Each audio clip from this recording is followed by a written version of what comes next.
แม่เฒ่าขอให้อายุมั่นขวัญยืนเด้อแม่เฒ่าเด้อพ่อเฒ่านำซ้ำกันลูกซ้ำกันเก็บไปกล่องแล้วซ้ำกันแล้วมันให้แม่เฒ่ามันให้แม่เฒ่าผมเนี่ยเอาน้ำกันจับน้ำกันตัวเนาะนั่นเอง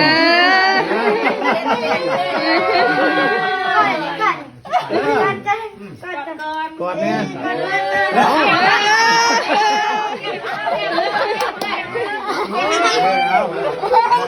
ผู้หญิงไม่แห้งเด้อความเจ็บหัวใจความไข่ตัวมีขึ้นเวทีหมดแรกนี่ก็ให้เชียงเลียนไหลได้หมดแรงยามันคอมันฆ่าได้หมดแรงใช่เดี๋ยวหนูจะมอบให้คุยไม่ไงมาให้แม่กับพ่อเอาพ่อก็ลงมาแม่มาพ่อลงมาด้วยแล้วมานั่งข้างแม่เลยมาวันนี้ว่าอย่าออกซื้อเด้บ่ต้องล้างแล้วเมียหอมเมียซื่อๆสิไปล้างมือเฮ็ดหยังโอ๊ยนั่นเอาจับมือกัน มันข้าวมันบ่ข้าวหรอกสิไปข้าวเป็นหยังเลยได้ดินี่เป็นมันนี่จับมือลงนะกด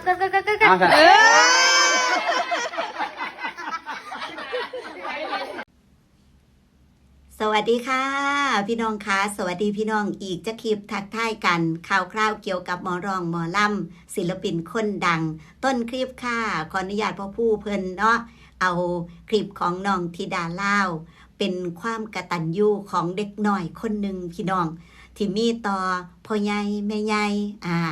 ตายายนะคะมีต่อพ่อกับแม่พี่น้องเพิ่นนำเงิน2 ส่วนนะคะ2 ส่วนเป็นเงินจากนำพักนำแห้งจากของที่หาได้เนาะมามอบให้ตายายมามอบให้พ่อกับแม่แล้วโมเมนต์ความตาหักความเอ็นดูพี่น้องเอ้ยแบบนี้พ่อใหญ่แม่ใหญ่นี่ฮักหลานคักหักแม่พี่น้องเอ้ยเพราะว่าตาหักหลายอันสิรับ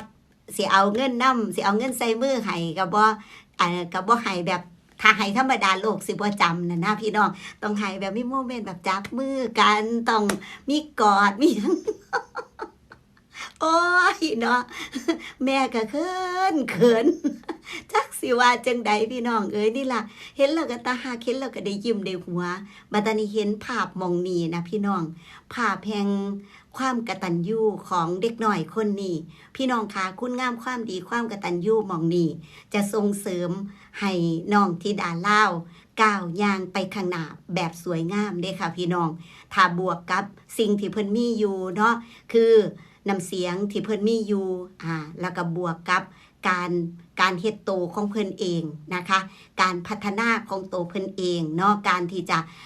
มุ่งไปในเส้นทางที่บอกว่าเจ้าของอยากเป็นศิลปินจังสิแม่นบ่พี่น้อง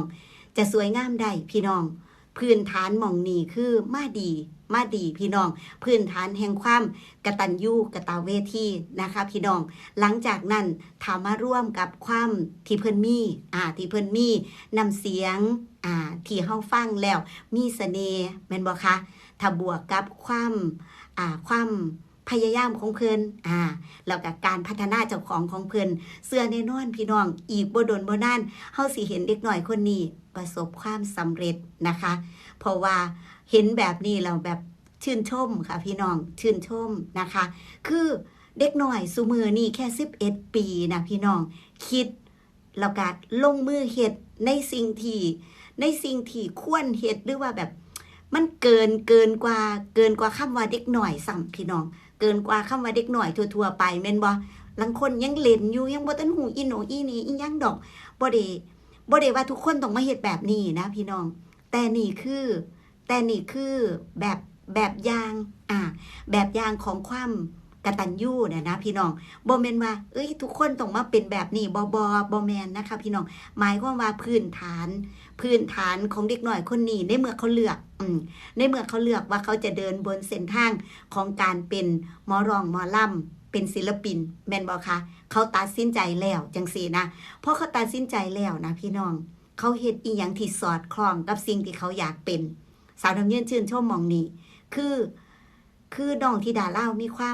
วามพยายามเฮ็ดในสิ่งที่มันสอดคล้องกับสิ่งที่เขาอยากเป็นนักร้องหมอลำก็ต้องฝึกก็ต้องพยายามก็ต้องขยันก็ต้องอดทนแม่นบ่คะสู้บ่มีถอยและที่สำคัญนอกจากสู้บ่มีถอยความเป็นตัวตนของเขานะคะพี่น้องความตาหักความเป็นตัวตนและความกตัญญู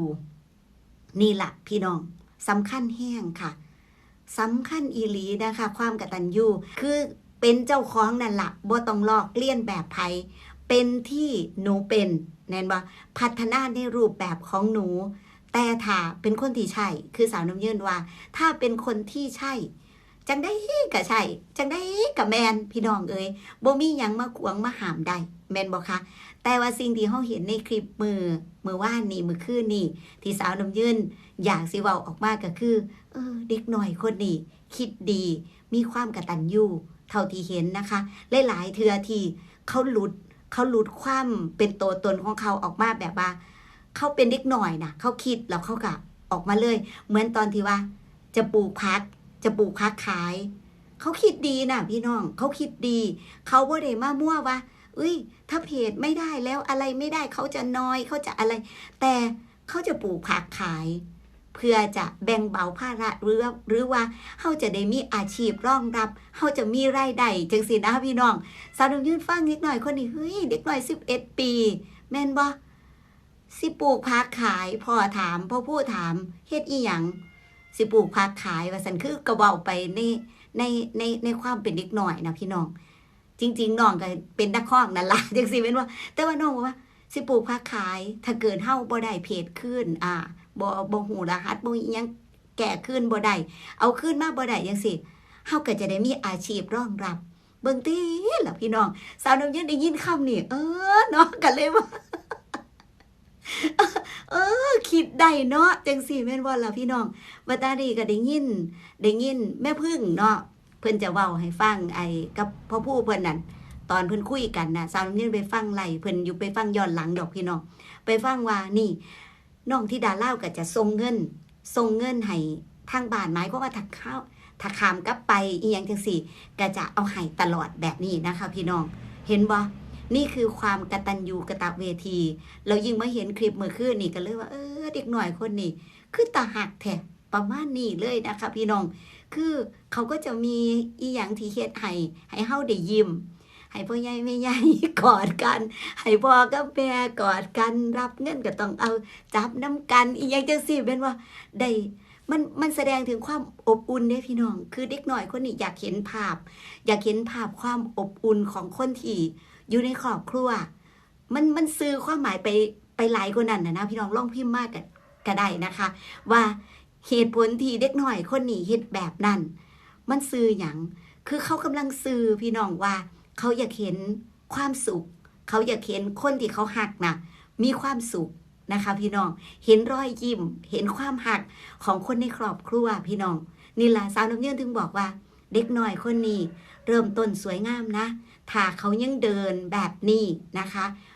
เดินบนเส้นทางแบบนี้แล้วก็ฝึกพัฒนาเจ้าของไปเรื่อยๆเนี่ยแล้วอายุเขาจะเริ่มขยับขึ้นแม่นบ่พี่น้องถ้าเขาไม่เปลี่ยนทางจังใดก็สำเร็จพี่น้องยกเว้นว่าเขาจะเศร้าเองหรือว่าเขาจะมีเหตุผลอื่นที่เขาเปลี่ยนทางเท่านั้นเองแต่ถ้าเขายังเฮ็ดอยู่แบบนี้เนาะพี่น้องว่าบ่สาวน้ำยืนแนมเห็นเลยว่าถ้าเขายังเป็นแบบนี้นั่นโอ้ยพี่น้องเอ้ยฮอดมือนึงเขาต้องสวยงามเขาต้องสำเร็จแน่นอนประมาณนั้นนะคะเอาแล้วมือคืนน่ะพี่น้องงานมือคืนพี่น้องผู้ใดเด็กไปเบิงไปออนซ่อนมวนซืนสำใดเว้าสู่กันฟังขอบคุณได้หลายค่ะอยู่ดีมีแห้งหักแพงแบ่งปันนะคะสวัสดีค่ะ